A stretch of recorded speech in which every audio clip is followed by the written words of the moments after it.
Today on Work in Process, Matt and I talk about spring and fall as the shoulder seasons of the year and the stresses that it puts on your indoor air quality and the stresses it puts on the durability and survivability of your house.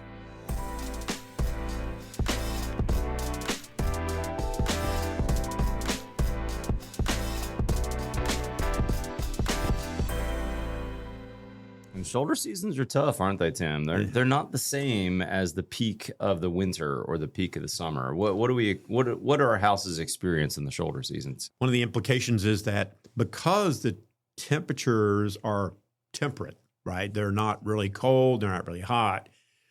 The mechanical equipment in our house, the air conditioning equipment, doesn't necessarily need to try to adjust the temperature because the comfort temperature that we need on the inside is similar to what it is on the outside in shoulder seasons. Right. So we don't rely on our air conditioning equipment to help purify the air or treat the air, right? And so there are a lot of implications to that. And as the humidity rises and it becomes more uncomfortable inside, we need ways to mitigate that and manage it well. Yeah, this is a tough season, Tim. The other thing about spring break in Texas, which is really interesting, is man, this is an allergy season. Right. I have a dust allergy and I have a bit of a pollen allergy. Me too. Like my wife got some fresh flowers the other day. I walked by the flowers and I sneezed and she's like, "You're allergic to that flower thing that I bought." And I was like, "Yeah." So here's a crazy story that's typical for us spring break time of year. I washed and waxed my new Land Cruiser the other day. I have a 20-year-old Cruiser I bought, first black vehicle I've ever owned. And I did all this time and effort to wax the hood, put a good coat of wax on it for the first time. It looked beautiful when I went to bed on Sunday. Monday morning, I wake up and the hood is not black anymore. It's like light green. Yeah. All the pollen from the trees landed on the hood, so much so that I could write on the hood and with my finger, "Do houses need to breathe?" ? And I was thinking to myself, all this pollen on this hood, if I would have had a traditional built house that was, 3 or 5 ACH50, which is a nerdy term to say, tight, but not super tight, all that pollen would have leaked in around my windows and doors and would have leaked in through the vents in my attic and underneath the base plate on my framing to concrete connection. All these places that have just a little bit of air leakage, that air would have brought with it that pollen, and I probably would have not slept well in my house that night. No, I can tell you that my house, which was built in the mid-'80s, for years, it was built to the mid-'80s standards, which probably would have had an ACH 50 of 20 or 30 at that time, which would have been a standard, right? I remember my wife and I used to have to dust the house and vacuum the house twice a week. Yeah. Right? And you could see the layers. You could see the dust floating in the air when the sun would shine through. Yeah, that's right. And that's not just common dust. That's allergens from outside. That's everything that's outside is inside. A lot of insulation from your attic leaking down in. That's right. And so since then, I've done 3 or 4 mitigating measures to overcome that. And I can tell you that we could go 2 weeks now, maybe 3 weeks without dusting, and it really wouldn't have any accumulation. So we are making it tighter. Yeah, we made some videos on that too, which was kind of fun. Thanks for letting us use your house as a experiment. Yeah, we did insulation 2.0 at your house, right? As the video is titled. Right, it's been very successful. Yeah, but I mean, the point being that as we've done that, I've had to upgrade the mechanical equipment inside the house and the filter systems inside the house to help manage the tighter house. Yep. Certainly the ventilation, I've done some extra ventilation measures as well. So the bottom line is, as we manage the tightness of our houses, which we need to do to keep the bad stuff out, we also need to get the bad stuff that we create in the house out and filter the exchange between in and out. The other thing we need to talk about too, Tim, is the change in the weather. It's typically rainier in the spring and in the shoulder seasons than it is in the dead summer, or maybe not necessarily dead winter, but we typically have a rainy spring and sometimes we have a rainy fall. Right. We also get some crazy humidity here in these shoulder seasons.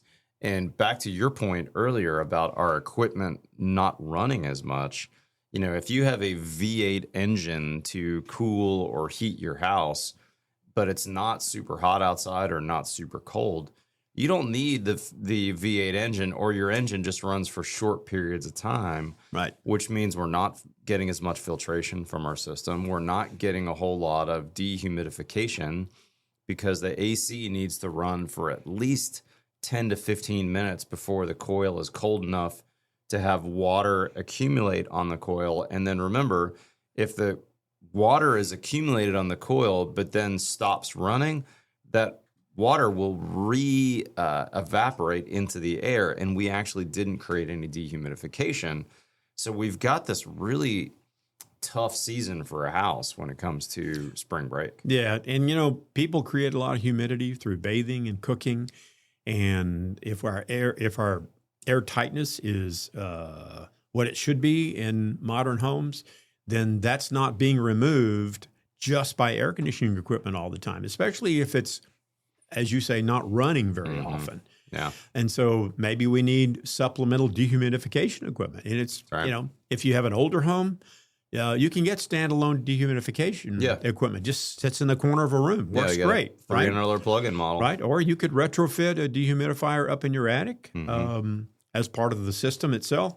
Those work really well. But it makes a huge difference in the health and comfort of the indoor air quality. Yeah, it does. No doubt about it.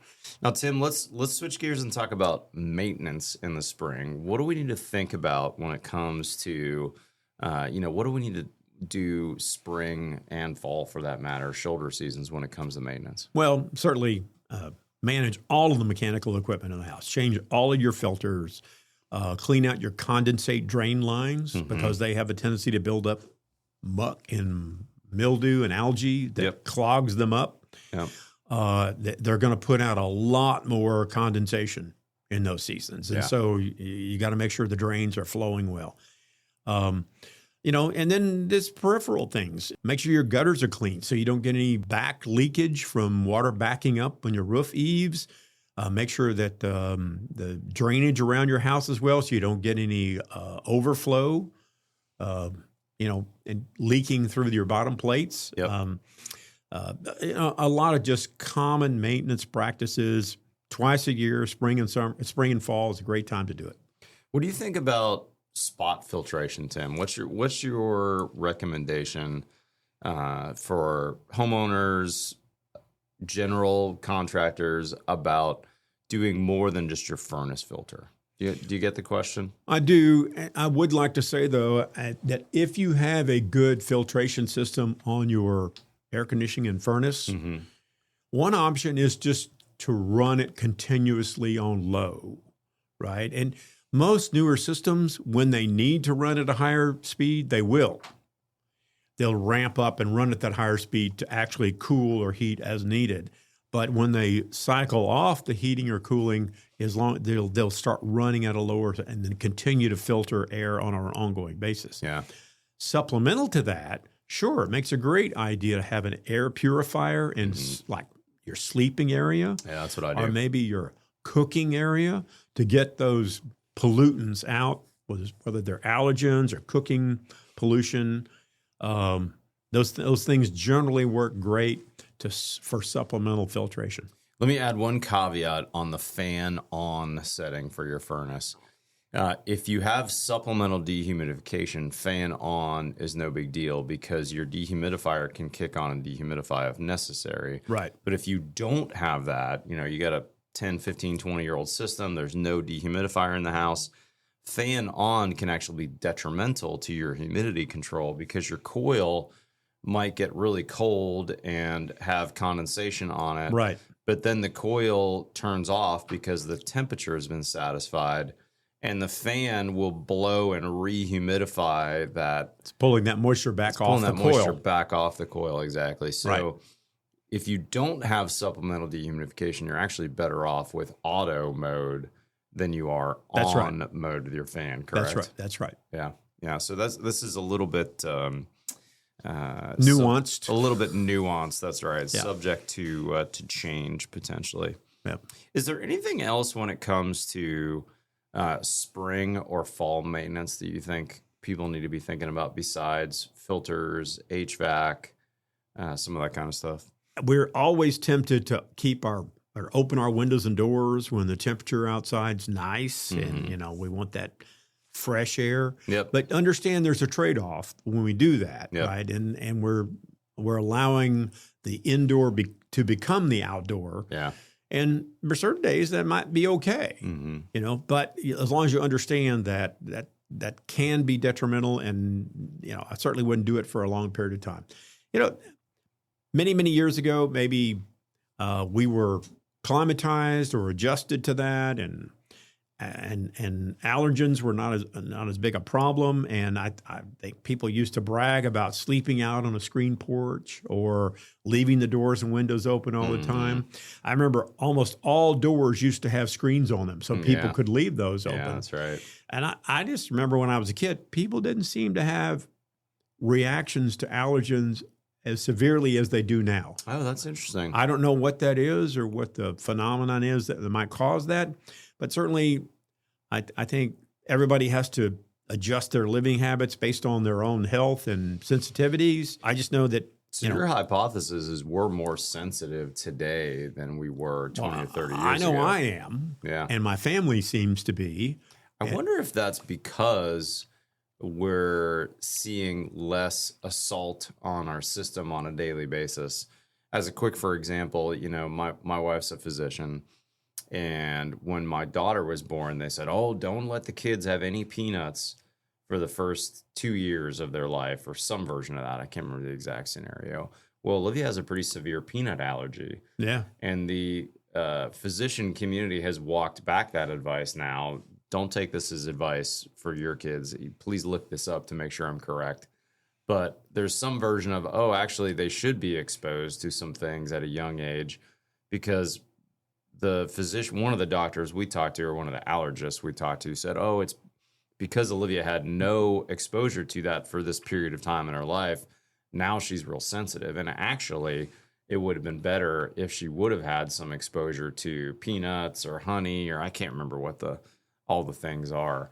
But it does make me wonder, are we living in such a sterile box these days with kids that get outside less, that now our bodies aren't used to some of the allergens that maybe didn't bother us in the past because we had more exposure to them on a regular basis? And it could be some degree of environmental change too. True. I mean, I'm not ever proposing that climate change is something that's a topic we need to discuss, but I do believe, that I experience more severe climate variations today than I did when I was 20. Yep. Right. Yep. 50 years ago. So True. I would say that if that is in fact the case, whether it's a natural phenomenon that just happens cyclically or whether there's some other reason for it, whatever, it is a fact that it's happening. And with extreme differences in climates, certainly you're going to get extreme plant and allergen responses to that, right? Yeah. We may have had a more even distribution of allergens in the air 50 years ago, but today it may swing just like the climate does. The allergens may swing more also. Yeah, that's right. So, we're getting in the weeds here. Yeah.